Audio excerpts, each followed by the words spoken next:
இல்லை, இத்தனை காட்சிகளும் நம்ம ஊடகத்தில் தொலைக்காட்சி வாயிலாக பார்க்கணும் சார். இது பார்க்கும்போது நம்மளுக்கே மனசு பதறுது. ஆனால் ஒரு துணை முதல்வராக இருக்கக்கூடியவர் வந்து இது நாடகம்னு ஒரு பெயரை சூட்டி அதை தான் சொல்ல வரேன். அதான் வந்து ஒரு அம்மா எடுத்துகிட்டு போய் விளைஞ்ச நெல் மழை நீரால் வீணாக போச்சு. ரெண்டும் ஒன்று தான், மூட்டையில் போய் வீணாக போகுது, இங்கே நிலத்திலே வீணாக போகுது. காமிக்கிறாங்க, அவர் வாங்கி பார்த்துட்டு இது பண்ணுறாரு. இதை இவர் இப்படி போயிட்டார்ல, இவர் ஸ்கோர் பண்ணிட்டார். இதுதான் தண்டமாகுது, வீட்டுக்குள்ளே உட்காந்துக்குது, ஒன்றுக்கும் அதுவும் இல்லை.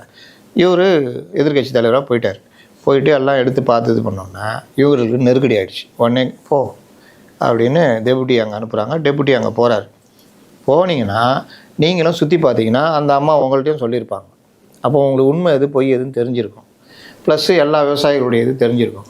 இவர் போய் ஒரு கொள்முதல் நிலையத்தில் நின்றுக்கிட்டு அங்கே அதிகாரிகள் பாருங்கள் சார், சூப்பர் சார், சார் இப்படி சார், இப்படி சார், இந்தாங்க சார், நாங்கள் இப்படிலாம் பண்ணிக்கிறோம் படிச்சுட்டு இவர் கிளம்பிட்டார். அங்கே போனோன்னா இந்த விஷயம் சொன்னோன்னா அவங்க நிலமே கிடையாது சார், பொய் சொல்லுது சார் அந்த பொம்பளை அப்படின்னோன்னா இவரும் நிலமே கிடையாது பொய் சொல்லுதுன்னு.